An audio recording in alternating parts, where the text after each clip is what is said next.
Breaking news చూస్తున్నాం. వరంగల్ నగరంలోని JPN రోడ్లో ఉన్న దత్తాత్రేయ ఫర్నిచర్ షాప్లో అగ్ని ప్రమాదం చోటు చేసుకుంది.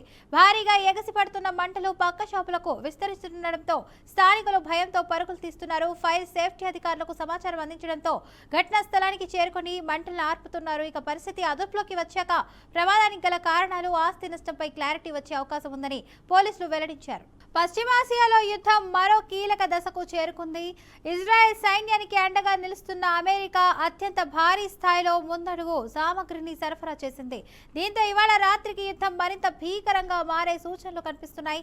ఇప్పటికే వారం రోజులుగా కొనసాగుతున్న ఈ పోరాటంలో అగ్రరాజ్యం అమెరికా తన ప్రమేయాన్ని పెంచుతూ పెను విధ్వంసాన్ని సృష్టించింది. తాజా పరిణామాల నేపథ్యంలో అమెరికా రక్షణ వర్గాలు కీలక హెచ్చరిక జారీ చేశాయి. ఇవాళ రాత్రి శత్రువుల స్థావరాలపై బాంబుల మోత మోగుతుందని, దాడులు మునుపెన్నడూ లేని విధంగా అయితే అత్యంత తీవ్ర స్థాయిలో ఉంటాయని పేర్కొన్నారు. ఇజ్రాయెల్కు ఇప్పటికే అత్యాధునిక క్షిపణులు, బాంబులను అమెరికా అందించడంతో శత్రువుల కీలక రక్షణ వ్యవస్థలను ధ్వంసం చేసేందుకు సైన్యం సిద్ధమైంది. గత వారం రోజులుగా కొనసాగుతున్న ఈ పోరాటంలో అమెరికా, ఇజ్రాయెల్ దళాలు కలిసి పెను విధ్వంసాన్ని సృష్టించాయి. అమెరికా రక్షణ శాఖ గణాంకాల ప్రకారం అయితే ఇప్పటి వరకు శత్రువులకు చెందిన 3000 కంటే ఎక్కువ సైనిక లక్ష్యాలను నేలమట్టం చేశారు.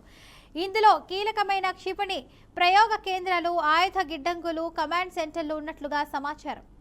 పశ్చిమాసియాలో యుద్ధ సమీకరణాలు మారిపోతున్నాయి. ఇరాన్కు రష్యా వ్యూహాత్మక మద్దతు ఇస్తోందని తాజాగా ఓ నివేదిక పేర్కొంది.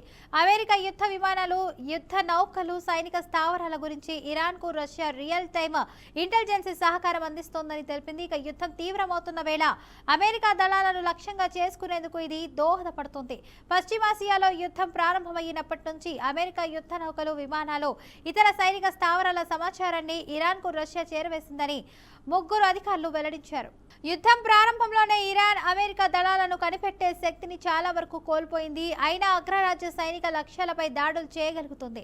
యుద్ధం మొదలైనప్పటి నుంచి ఇప్పటి వరకు ఇరాన్ వేల సంఖ్యలో వన్ వే అటాక్ డ్రోన్లను, వందల క్షిపణులను అమెరికా సైనిక స్థావరాలు, రాయబార కార్యాలయాలు, ఇతర లక్ష్యాలపై ప్రయోగించింది. అమెరికా కమాండ్ అండ్ కంట్రోల్ వ్యవస్థలను దెబ్బతీస్తుంది.